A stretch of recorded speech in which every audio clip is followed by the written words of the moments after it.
Welcome to the show. I am your host, Bryan Lee Whatley. Our story begins tonight with our very special guest, actress and top model, Christy Joyner, on part 2 of a 2-part series discussing her life-work choices in cancer awareness. Christy is well known for her modeling work with some of the top agencies and ad campaigns in the world, including Elite and Click modeling agencies, gracing magazines such as Playboy, Maxim, Stuff, Hawaiian Tropic, and numerous advertisements, billboards, and in commercials such as the International Budweiser Girl modeling for Fendi, Louis Vuitton, Chanel, and Neiman Marcus. The All-American Beauty received national attention for being named the 2008 International Spokesmodel for Novici Cosmetics by CEO and founder Charles Novici. She was named top model and supermodel by several high-fashion designers. However, recently, she has been focusing on family issues with her father's life-ending battle with cancer, and recently a separate illness that has affected her, for which we will discuss today, that modifies her goal and direction for her work and her career, and most importantly, her life. Christy is helping to make the world a better place by involving in the American Cancer Society and many other charities. She is focused and dedicated to Stand Up to Cancer, aka SU2C, which I'm a proud member of to be part of her team. Like I said before, it's truly an honor to find people who are just as beautiful on the inside as they are on the outside. And that's the Southern beauty of Christy Joyner. A musical guest tonight is Heather Leigh with her amazing song, Second Chances. So please sit back, relax, and enjoy the show. Christy, how are you doing today? Doing much better, thank you. I've been sick, but thank you. I'm so glad to be able to talk to you again for the second part of our interview. I think it's been about a month or so since I got the chance to talk to you last in terms of the show and everything, but I'm super excited to be able to talk with you about this part for this, because it's something that's so near and dear to my heart for everything that's going on. But before we get into that, just to remind our listeners and everybody about who you are if they've been living under a rock and don't have a clue, can you just tell us a little bit about yourself? Yes, I am a model and an actress. I started out modeling at a very young age, and I was in my teens, and I started with Playboy magazine, and I was in Playboy about 4 times, and they just offered me a fifth deal to pose again, and I'm 30, so I don't know. I'm kind of contemplating that. I was also an actress on the hit show on Showtime, The Tudors, played a lady in waiting, which is, basically a servant of the queen. I found out my father had prostate cancer as I was doing The Tudors, and I found out that he was terminal.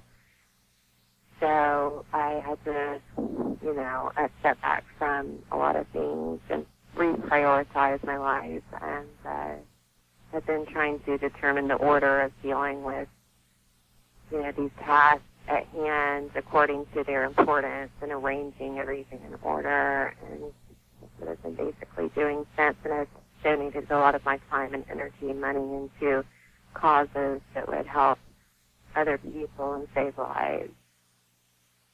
Now, while you're prioritizing your work, are you just kind of enjoying life at the moment right now? Just kind of doing some of your favorite hobbies and stuff like that? What are those?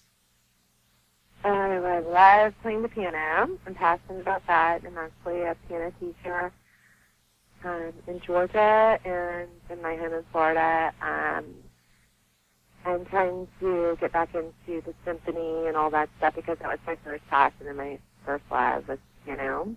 I am also a spokesperson for the American Cancer Society, and also Stand Up to Cancer.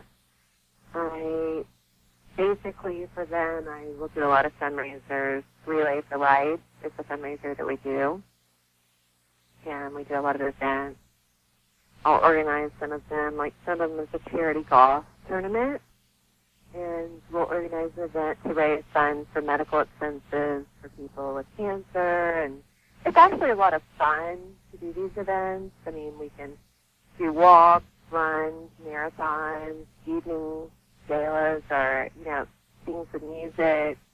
It's basically me finding a strategy of funding the cure for cancer And the key for me to getting a successful fundraising event going is getting a big turnout. So I have to call in a lot of my contacts and get publicity for each event. I need some publicity or some media to kind of hype it up a little bit. And each event is basically just trying to get the money for that with silent auctions or raffles.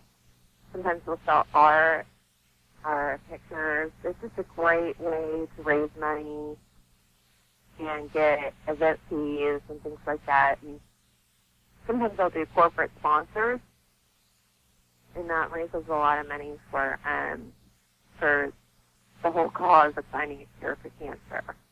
It's wonderful. It's just, I feel so blessed to be able to do that, and I'm really honored that they chose me to help. I help with breast cancer awareness, prostate cancer awareness, and a lot of different cancers. So, well, you and your father were really close. Very close. I mean, we were best friends. He was the best daddy you could ever imagine. He was my bodyguard. He was my accountant. He was my father. He played so many active roles in my life that I cannot. I don't even know how I got through the funeral, to be honest with you. I don't know how I am still standing today. He was just the most amazing gentleman I've ever met in my entire life. And, you know, you only have one daddy, and my daddy was the best. And he affected so many people, and not just me. He was always the person to give back to society. And he really instilled me values into me at an early age, and that's why I'm so actively involved with a lot of charity work, because he taught me to whom much is given, much is required. And I truly believe that. I truly believe that, you know, you have to keep giving back to society and keep doing good things. I think so too. It's so important for people to develop their time and make time for giving back to the community. And I like to do a lot of charity work and community work as well. But it's not just you with Stand Up to Cancer. I mean, you've been able to pull people into this, and I want everybody to, if you go to the website for Stand Up to Cancer, it's standup2cancer.org, so standup2cancer.org, and Christy has a team there. I encourage everybody, and she encourages everybody to join Team Christy Bella. I'm a proud member of it, so I'm very glad to help out. Yay! And for everybody to go there and check out. And you also did some PSAs, what I was saying, with bringing other people into it. And it's very important for everybody to understand on the love that goes around with people who put these things together. Because you even had one of my favorite football players of all time, Charles Grant, do a PSA with you. And I think that was pretty amazing as well. You know, he's a Georgia native like me, and amazing guy. He was so funny. I remember asking him if I could try on his Super Bowl ring, because he was with the New Orleans Saints when they won the Super Bowl, and it was so big it fell off my hand. So he was an amazing person. His mom was there. My mom and his mom are friends, and they kind of set up this whole charity thing. And I've been helping him get involved in more causes as well, because unfortunately, he wasn't picked for the next draft, and he's a really great guy, and he really wants to get back. So I told him that I would definitely help him get involved. He's gotten involved in Stand Up to Cancer as well. So I was really, really excited about that, and I was like, yay, thank you. I get excited. And when you told me that you joined the next day, I literally felt like a little girl. I was jumping up and down, like, yay, thank you so much, because I just get so excited that I have influenced or made a positive impact, and because it is so special and dear to my heart. So yeah, you and I, dear to my heart. You and I have a very close bond with that, in terms of how cancer affects each other's lives, because it affected your father, and I'm so very sorry about that. And then it affected my father and my mother as well, with cancer. And your father had prostate cancer, I believe, and then mine had something different. My mother also had breast cancer, and so the fact that you're using Stand Up to Cancer to help out and give back, and people can join your team and make a difference and a change. I think that's huge. And I so completely applaud that you're doing that, getting your priorities wherever you feel you need to prioritize your time and doing stuff. And it's STU2C. I'm trying to say that very fast, but I can't. It's Stand Up to Cancer. The capital S, capital U, and then the number 2, and then C. So it's Stand Up to Cancer. It's the initials with a 2 in it. Yeah. It's an amazing organization. It's growing and growing and growing. So I encourage everybody to go out there and join her team. Now, also with the American Cancer Society, what are you doing there? Like I said, I do a lot of organizing fundraisers, organizing events, raising the funds for an event, like a golf tournament. I live on a golf course, so I have had a very privileged life, and like I said, I believe in giving back to society, and I've been very blessed, but I think about the less fortunate all the time. What I really aim to do when I start organizing an event is the key of getting an event organized and doing a successful fundraising event is getting a big turnout. And I try to get as many people on board that are either celebrity contacts that I've known for years, or influential people, or even politicians. I'll try to get involved because it is such a big cause. I mean, this affects 1 in every 2 men and 1 in every 3 women in America. This is the deadly plague of our time. I cannot stress enough. It is so big. And, once you hear that life-shattering news, you have cancer, you have to, we talk about prioritizing, you have to change everything about your life. I'm so happy that the media, mainstream TV is picking up on it now. I believe it's a TV show on Showtime right now, The Big C, where they're actually, addressing that how people deal with their cancer. You can see this, how it affects. It's not prejudice either, it affects beautiful people, sad people, it's not just one group of people either, there's not a certain area where it just affects one area of people. It's anybody. Cancer doesn't judge, and it affects everybody. We really don't know the cause of it either, which really has been a bummer for me because I've been trying to figure that out for so long. And we've been trying to research and find out what has caused this, but for some reason it's an enigma. It is such a mystery, and I wish we could find out more about it. And the more I read, the more I want to keep pushing this and find a cure for cancer. I think the organizing the fundraisers and the events and stuff, that's pretty important as well, because I think that spreads the word out to a lot of people who may not necessarily understand what's going on, and it gives you a chance to meet face-to-face with people. Gives you a chance to, if you've never been around somebody who has cancer, or to see the love that people bring towards events like this. Like you were talking about, you live on a golf course, and you hold events and relays for life, and some golf tournaments and stuff like that. Those are fun to go to, by the way. Oh, they are so much fun. They are so much fun. I can't stress how much fun it is. And like if it's relay for life, we'll do a walk or a run or a marathon a couple of days before the golf tournament, which will build a lot of publicity in itself.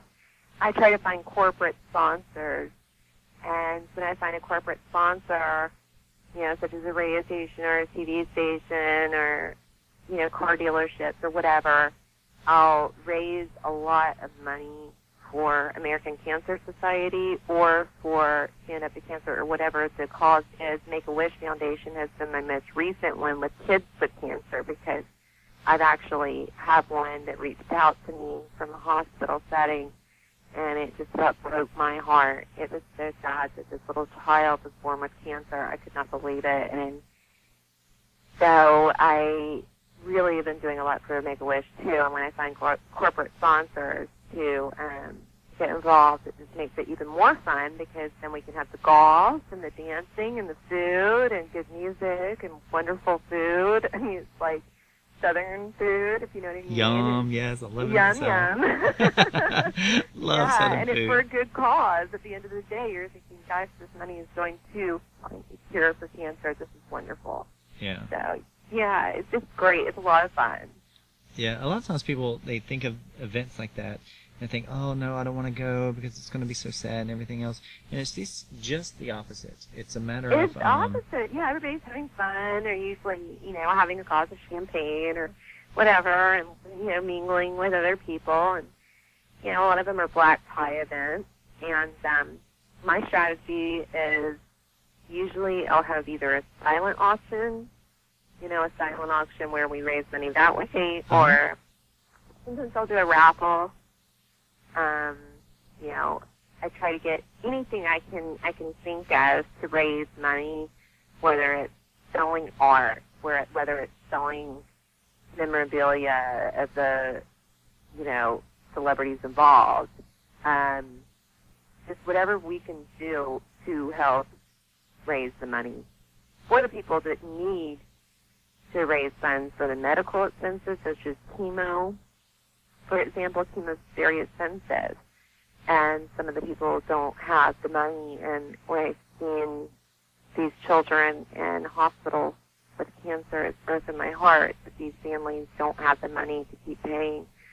A child with leukemia can break your heart. Yeah, I agree. And they just are so excited to get the smallest thing in life, and it's just a blessing. And I feel that, that's my purpose in life, is just to keep giving and save lives. And it's built a lot of humility in me. Every day is a learning experience with this, because it really humbles me. And actually, I had another humbling experience the other day, and you're the first person I'm telling this to, but I found out that, well, thank God, I don't have cancer. That's the good news. I don't have cancer. But the bad news is I found out just the other day that I was diabetic. And that caught me off guard completely. I had no idea what diabetes was. So I am learning about this, and I have to keep taking these tests where they prick your finger and things like that. And I'm trying to pay more attention to my diet and everything that goes into my mouth, actually, because I did not realize it would be such a dramatic lifestyle change. But like cancer, it does not discriminate. And, it can be just a minor thing in my life, but I just have to stay on top of it, stay proactive, and that's what I'm learning about right now. So that's part of the reason why I've kind of said that I'm not going to do much as far as publicity. It's not really that I'm not quitting. It's that I'm going to keep on going, but I have to reprioritize, and reprioritize means, determining the order of dealing with all these series of events and tasks, and the order of and the importance, like life or death or health, and arranging these things in order is the main focus for me in my life right now, especially since I'm 30 and not 18 anymore. I have to watch everything, and I have to be more cautious of everything that is going on. And that's why I'm putting all my energy and my focus into these events and cancer and fundraising and being the best person that I can be to other people. Hopefully they will say, oh, in me me coming out and saying that I am diabetic right now, I hope that somebody out there maybe will say, well, it's okay to say I'm diabetic because Christy has it, you know. Maybe Exactly. that is the purpose of me saying it, because I think that when I first found it, I felt shameful. I was like, oh my God, I don't even know what this is, but I've heard about it. And it was embarrassing. I was passing out a lot. The symptoms were, you know, I was passing out. I had this raging, I'm talking about raging thirst. I could not get enough water. I still have it. That's a main symptom of diabetes.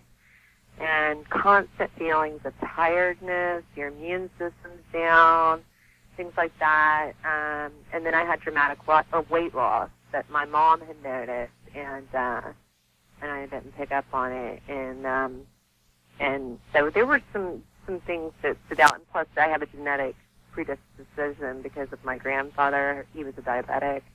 My aunt, my mom's only sister, who just passed away on my birthday, and she was a diabetic. So it runs in her genes. And unfortunately, I just found out that I had it, and I may have to do the insulin shots. I'm just now finding out about this, and I'm educating myself. It's a lot of homework to think about. It really is. I looked on the CDC website, and I felt like I was reading a labyrinth or something, and each thing was going to another thing, and you know, you become self-absorbed in all this. It really can either get the best of you, or you can take charge of it, I believe. And I believe you helped me figure that out too. In one of our interviews when we were talking, you really inspired me, Bryan. You were awesome. Well, thank you. I'm sorry to hear about you having diabetes, but the good thing of it is it's not the end of the world. I've got a lot of good friends of mine who have it, and there's a lot of celebrities and a lot of people who live with it. You know, we talked last time about Halle Berry, who has it, and how strong she is. There's a lot of athletes I know who do it, who have it and do their work, their career with it. And so it is treatable, and you just, like you said, you have to watch what you eat a lot of times whenever you do that, especially depending on how you are in terms of being hyper or hypo. And the main thing of it is you hit right on it with educating yourself, and not only for diabetes, but cancer or any other kind of illness that you have. It's, you find out you have some rare exotic illness just because you traveled to some third world country one day and came back and like, I've got, deadly toe jam disease. What is that? And you just kind of got to educate yourself on it. And so I'll applaud you for going out and reading. That's what my whole purpose is to raise awareness and not be ashamed. Don't be ashamed of what you have. I mean, of course, that's a normal human feeling to feel that way and feel why me. But if you can take yourself outside of yourself for a second, take yourself outside that box and say, what can I do to help others, then I feel like you're growing in a sense, and you're helping somebody else. Exactly.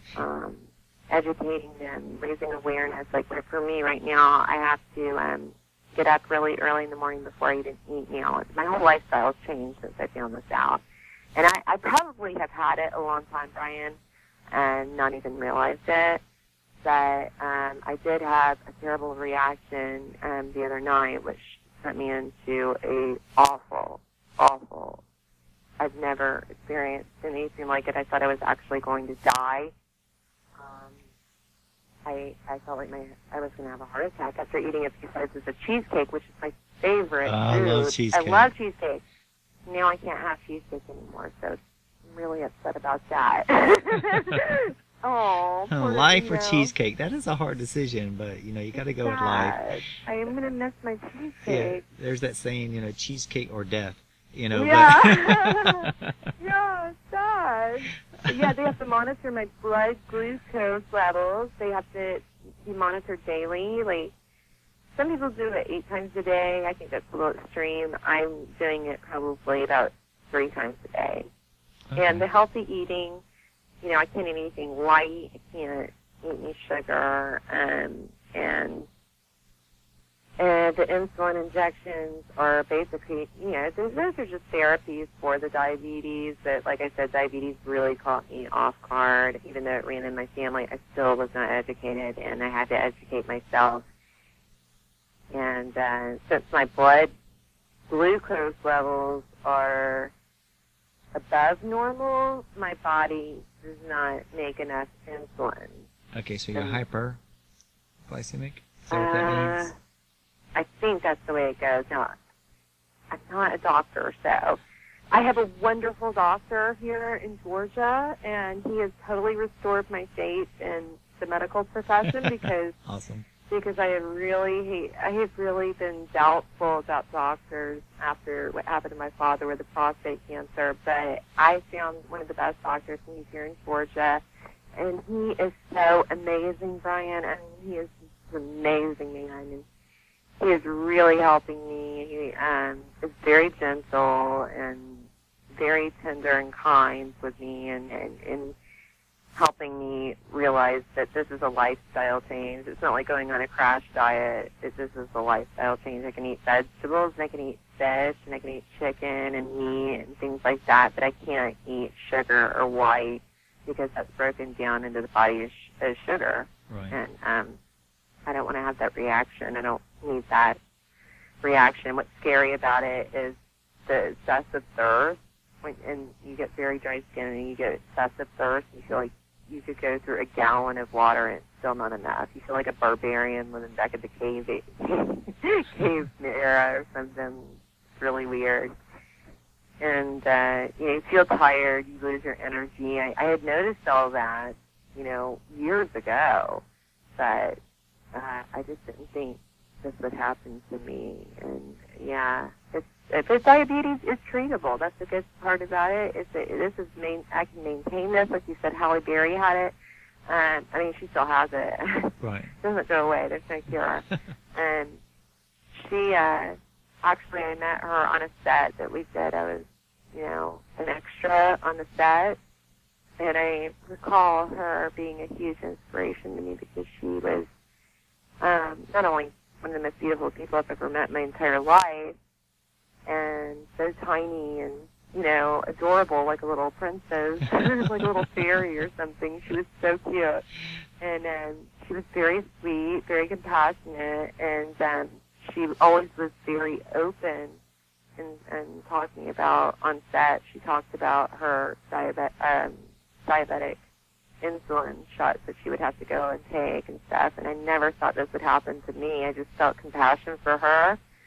I feel compassion for anybody that has anything, and even if it's a common cold. But yeah, and I thought that was so interesting that then when I had it, I thought back to her and I said, I wish I had her number. I wish I knew her better. I wish I could call her because I would love to, get somebody else's expertise on this knowledge. And right now I'm just educating myself and trying to find out about it. But that may be a new cause in the future for me to get involved in, and that might be, I believe there's a reason for everything, a reason that everything happens in the world, and we make our own choices, whether to make the best of it or make the worst of it, and I'm choosing to make the best of it. Exactly. I applaud you again. I'm going to keep on going. And I completely understand on how you would. I can't completely understand because I'm not in that situation yet. Although my mother also had diabetes, so there's another thing that is common between us. Oh wow! Yeah, she. Did she have to take insulin shots? Yes, yeah, she did. She had to prick her finger and test like glucose levels and stuff like that. Mm-hmm. And so she had developed that much later in life, but I think it was because of some other illnesses, and she was a little overweight. About it, and which affects people in different ways, and so I think she had a different type of diabetes. I think there's like type 1 or type 2 or something, and I need to go out to CDC, and I need to educate myself on a little bit more, and to see if it's in my bloodline as well, see if it's in my genes as well. But the 7 stages of grief that you're probably going through, it's completely understandable. Now I feel like I'm in acceptance because I basically let this out, and I needed to. It's a catharsis to speak about it, especially with you, Brian, because I have such a trust level with you, and I really feel like we bonded through our interviews, and I'm glad that I was able to talk about this now for the first time publicly, because I think a lot of my friends and people wonder what was going on around me, and I wasn't ready to really make an announcement or talk about it. And I'm so grateful that you gave me this opportunity to talk about it, because it was definitely scary. Anything is scary that you find out health-wise, and this is another one of those scares. Well, thank you. And I'm glad you're feeling better about it as well, because, and of course, I'm always here for me. You have my number and everything, so you can text me or tweet me or email me or all the other ways that we can communicate. I'll always be here to help support you for whatever you need. But just whatever you do, just don't stop. Don't give up or anything like that. But I do completely understand on you wanting to slow down on some modeling and acting. And from my understanding, you want to do a little bit more local now while you get all your priorities in check, and you kind of recategorize your work scenarios and things that you're doing to keep them just a little bit more local instead of jet setting everywhere. I mean, you may decide to jet set again later on once you got a better handle on everything else, but right now you just want to keep stuff more local. Is that correct? Absolutely. Yes, Brian, because, yeah, when I used to live out in L.A., that was that scene. And I live a much more quiet, calm, collected life. You know, I live on a golf course. It's very calm and collected. I'm not impressed by the glitz and glamour, but, you know, if an opportunity arises and I feel that it's not going to jeopardize my health as far as diabetes and things like that, then, I would definitely do it, because you only live once, and you know, I love what I do, but I want to stress the fact that I'm putting Canada first. I'm putting my charity work, you know, my priorities have been put in order and arranging them in the order of importance. So I just got the offer for, you know, posing again for a magazine, and I'm contemplating that. I'll have to think through that, and maybe do a pros and cons list. I don't know. Pros and cons list. Do you ever do that? Oh, yes. All the time. Let me do that before I make the final decision, and bounce some ideas off of people that I trust. And the only thing is I haven't been out of the country in years, and you know, I don't see myself doing that. Even I was offered a series not too long ago, and it was taking place, I believe, in London. And somebody tweeted me the other day about going to London, and it was like, no, I haven't been there in years, and I don't understand why you would even ask me this. Why would I want to go there?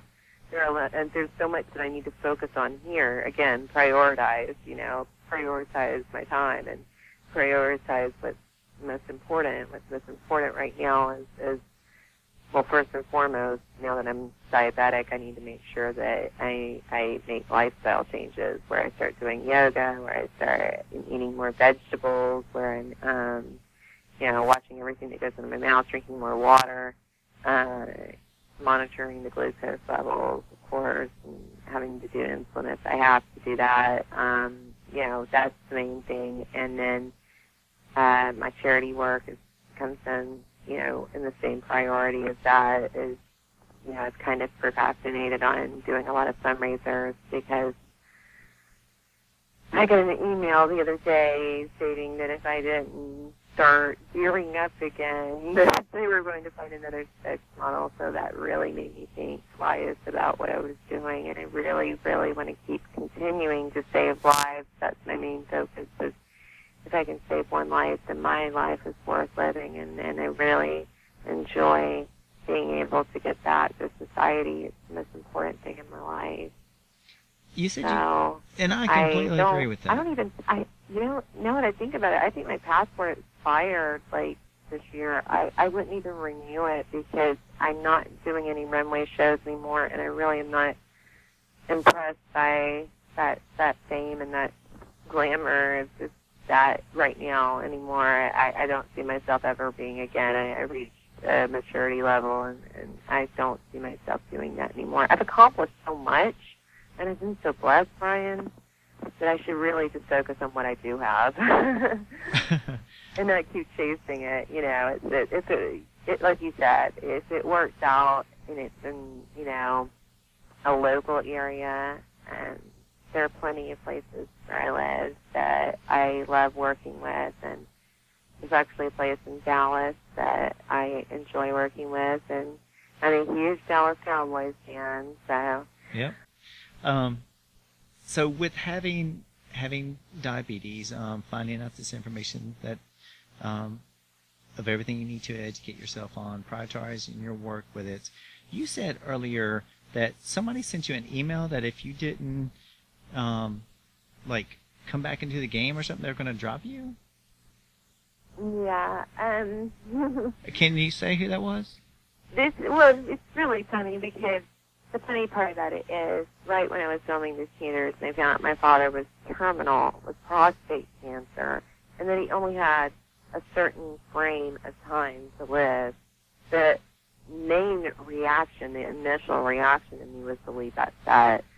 And, of course, you couldn't get out of contract that easily. That would be wonderful. But like I said, Michael Hurst, and the writer, he was the writer of The Tutors, who's a brilliant, brilliant writer and a very empathetic man. He was like a father figure to me. He really helped me, you know, get out and get back to my dad in time. But yeah, people all the time are seeing things like that, and I haven't been to London since that. I don't have any reasons to. I've been offered things, but like with my medical condition, I don't think that would be conducive for my health. At this point, I'm still learning about what I have and I can't how believe to somebody treat would send you an it, email and- like that, though. God. Pardon? So I can't believe somebody would send you an email like that. I know, but you know how people are. Yeah. That's life. I mean, people are people. Crazy game of the whole career stuff. But, you know, and the fact that you're still keeping it true to yourself and following your priorities and what you want to do, and I think that's amazing. And something else some photographers need to realize is you don't need to jet set everywhere in the world in order to get beautiful scenery.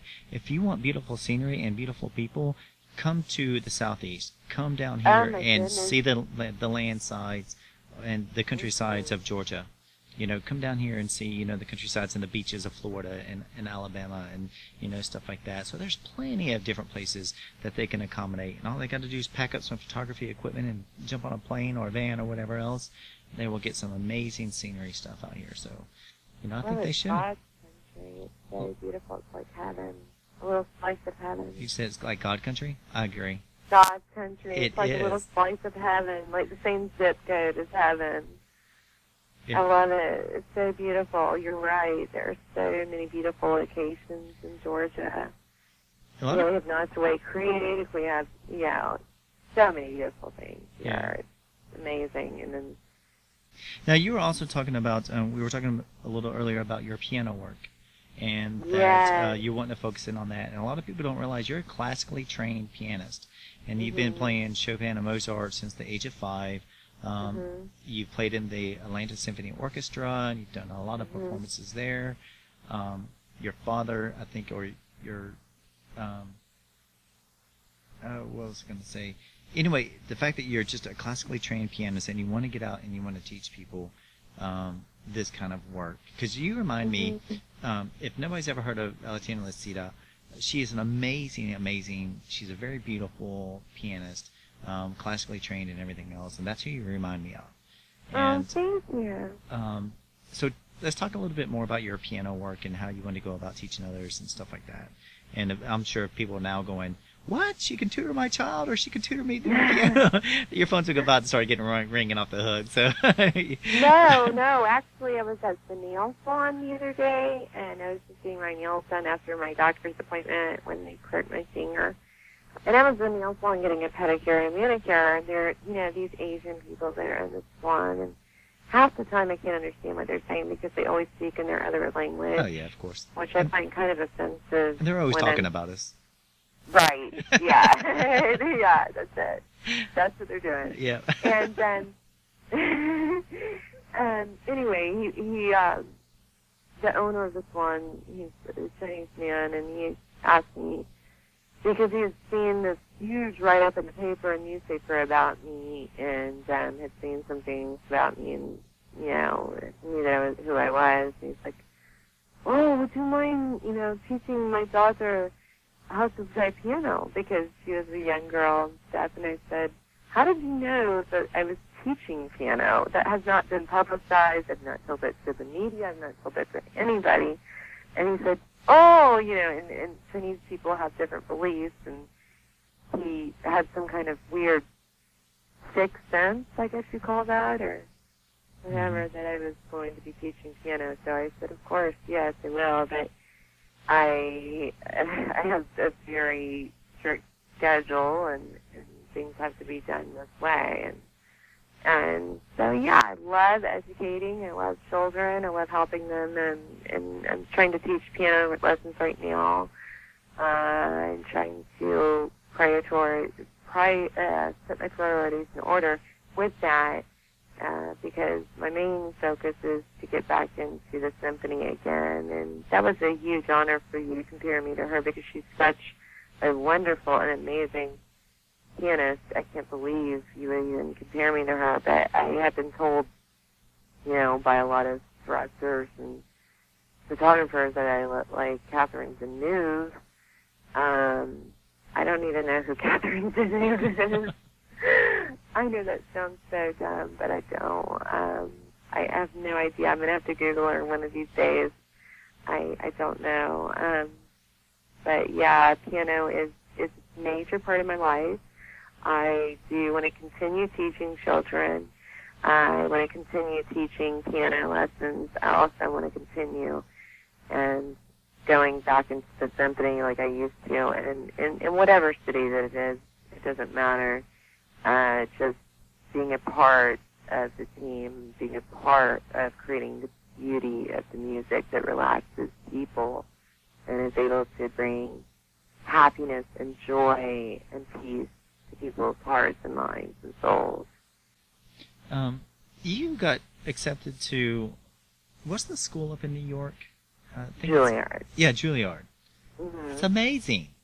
It's absolutely amazing. It's like the best school for musicians, especially for your style. Oh my goodness, it was 99% perspiration. Is that how you say that?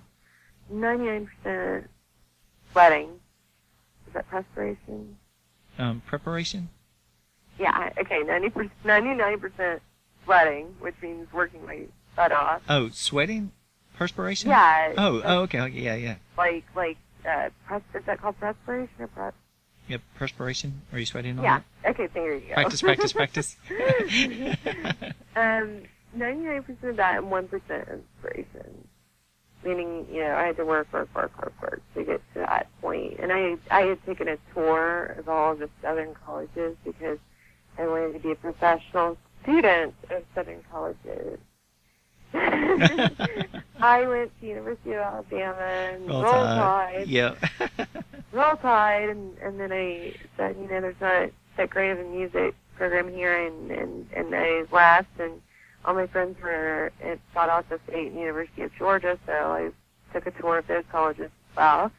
I say take a tour, you know what I mean? I was really studying and working hard, trying to get my grade point average up, and I was doing the best I could to get back into Juilliard to get a second audition, because my first audition I crashed and burned, and I wanted my second audition. So yeah, I did. I went back in, and I actually contacted my old piano coach, and she helped me practice for the competitions and practice for my audition pieces. So it was a very huge honor, and I have such respect for Juilliard, and the people there are so dedicated to music. They eat, sleep, breathe it, which is exactly what I love to be around. Yeah. I'm very military-like when it comes to piano and music. But again, for people getting in touch with you in terms of like teaching their children and stuff like that, because I try to teach my son piano, and I have a piano in my house, and I absolutely love the instrument. but I'm not classically trained at all, and so we're like playing chopsticks, extreme style, dun, dun, dun, dun, dun, dun, dun, dun, dun, dun. And that's about as great as I get. So chopsticks. Yes. So anyway. Well, your son, I want to interview him and see that if I could teach him. I would definitely. I mean, that's the best gift you can give back to society is what you've learned in passing it on. Yeah. I believe in paying it forward. Like that movie, Pay It Forward. Yeah. I wish everybody thought that way, but I do believe in that. And I would like to leave a legacy behind me of the piano and also my charity work. So that's my main priority in life. I like that. So we've got. Let me go back over the charities real quick. We have Stand Up to Cancer, and everybody can join Team Christy Bella on standuptocancer.org, and the Make-A-Wish Foundation and the American Cancer Society, some events and fundraisers and everything that you have coming up.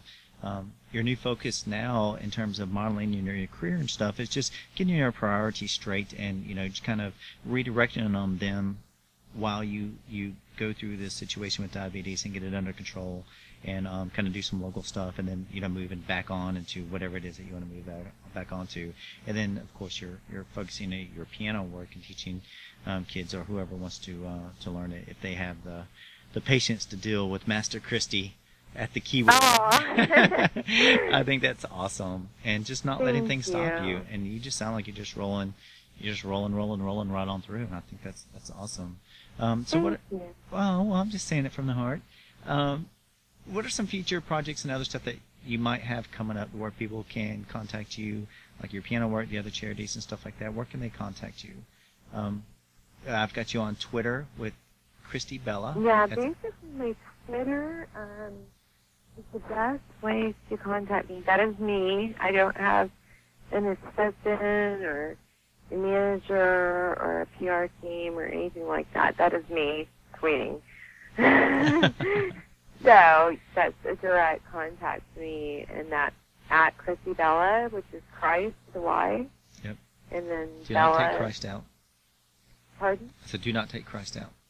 Do not take, oh my goodness, my biggest pet peeve is that when people misspell my name and they put like Krist, and I'm like, no! Don't take Christ out of my name. I am Catholic, and my parents prayed for months before they could see me because they were older, and so they knew this would be their last child, and they prayed and prayed and prayed, and when I came along, they were just so happy, and I have the best parents you could ever imagine. Unfortunately, my father died, and I miss him so much every day of my life. I miss him so much, and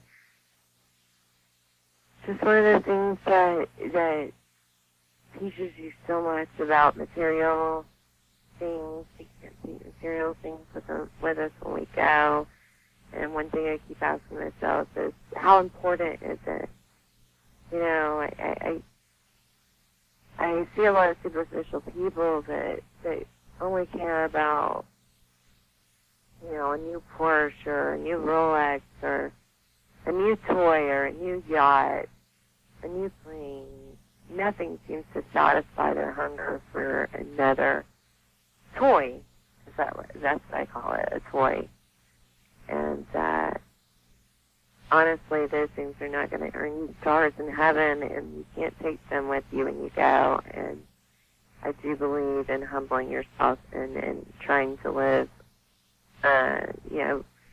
less than, I don't believe that you have to give up everything you have and donate it all to charity, but I do believe that you have a mission. If you do have those resources to at least help the poor, you should help the poor. That's part of the Bible even talks about that, I agree. Just, I can't imagine how people can be so greedy and selfish, and sad to see the American economy today like that, but it is what it is.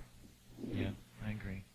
They can also reach you on IMDb. Well, sorry, they can't reach you, but they want to go to your IMDb. Just look up Christy Bella Joyner on there as well.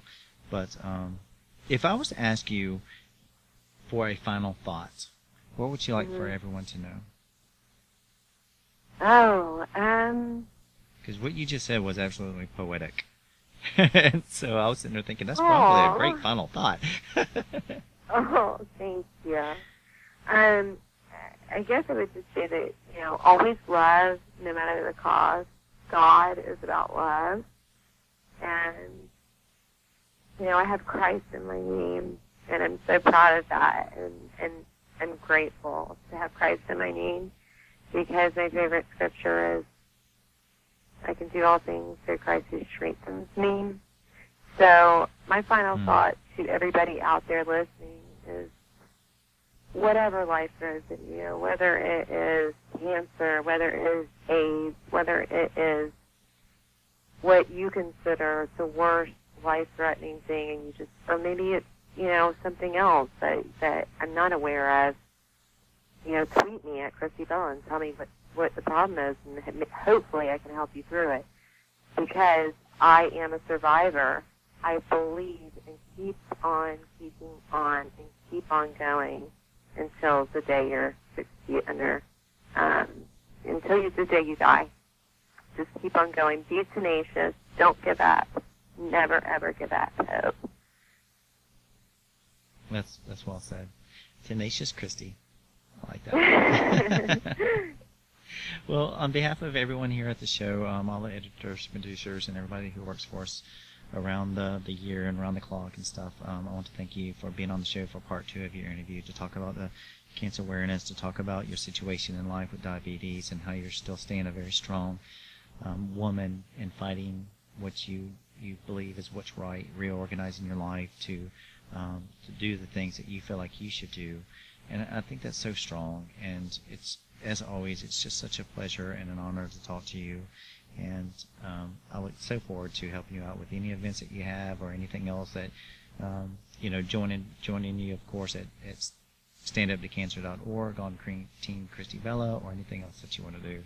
I just think you're bringing a very beautiful, positive light to the world that shines sometimes not so bright, and to others. And so whenever you light up people's lives, it lights up those lives as well. So thank you so much for being on the show. Well, I am so honored, and it's been so wonderful. And thank you so much, Bryan. You have made me feel so comfortable, and you're an amazing person. And I'm just very grateful to have had this opportunity. Thank you, thank you, thank you from the bottom of my heart. Thank you. You have a very beautiful night and a rest of the week ahead. Thank you. You too. All right. Bye-bye. Bye. Please welcome our amazing friend and singer-songwriter, Heather Leigh, with her song, Second Chances. Strung out junkie on the street, not the kind of guy you'd want to meet. But he's been living there so long, he's wondering when he'll get a score. Don't want to live like this no more, but there's just nowhere he belongs. Then one day someone saw past his pain and knelt beside him to pray. And he got a second chance, one more shot, 'cause this life is all we've got. You gotta make the most of every day. A second chance to do what's right and not give up without a fight. Take a stand and never walk away. Just let go of all your circumstances. Grab your second chances.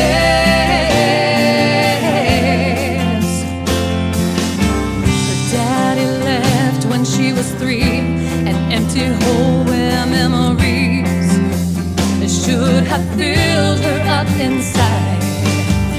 But when her finger got a ring, she couldn't keep from wondering who was gonna walk her down the aisle. trembling hand, she picked up the phone, and her daddy heard what he'd wanted for so long. A second chance, one more shot, 'cause this life is all we've got. You gotta make the most of every day. A second chance to do what's right, not give up without a fight. Take a stand and never walk away. Just let go of all your circumstances. Grab your second chances. When silence tries to steal your voice, you just gotta make the choice to let your heart sing out anyway.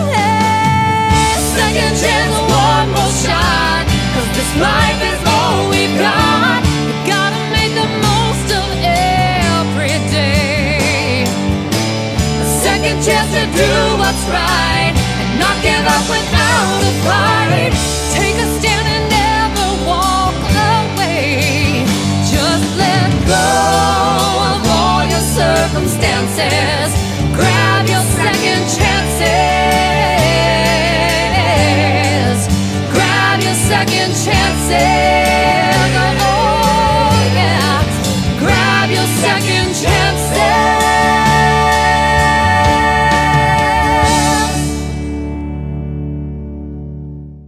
And now, a word from our sponsors. At Taylor Gifts, we do customized monogramming and embroidery. We can monogram anything from a simple one name on a bib for a baby to a customized logo on a company shirt. We can make gifts for your wedding entourage and gifts for your friends. Label your children's items for school and put names on jerseys for sports. If you have items of your own you want them monogrammed and embroidered, we can do that. Tailor Gifts are sewn with high-quality thread on a professional embroidery machine. So go to the website www.tailorgifts.net, call 251-391-4354, email sales@tailorgifts.net, visit us at ETSY, and Facebook us. We are ready for your orders. Welcome to WROM, Realms of Music Radio and Social Network. We support independent artists and talk shows, hosting a large discussion forum and an artist gallery. We also have a large social network combining the best of Facebook and MySpace into one. So make sure you submit your music to us and create a profile to promote yourself today.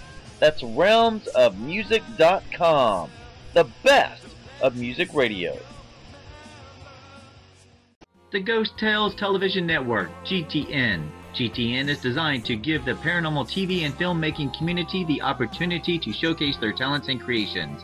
If you believe you have what it takes to create your very own TV show and or short film and you would like the opportunity to showcase your creations, you may contact us at ghosttales.tv@gmail.com or call 901-377-7166 for more details. Make sure you visit ghosttalestv.com. GTN, America's Paranormal Superstation. Jackalope 105 FM on jackaloperadio.com. Your alternative to the grind of internet and FM radio. When we say diversity in programming, we mean it. Lots of stations brag, throw out a hype, and pad their numbers. Well, we don't. Accept no limitations. When you truly want awesome 24-hour radio, tune in to Jackalope and rock your routine. Jackalope 105 FM on jackaloperadio.com. Thank you for listening to the show. I'm your host, Bryan Lee Whatley. Hope you have an amazing weekend, and I look forward to seeing you next time when another story begins. Until then, love and light.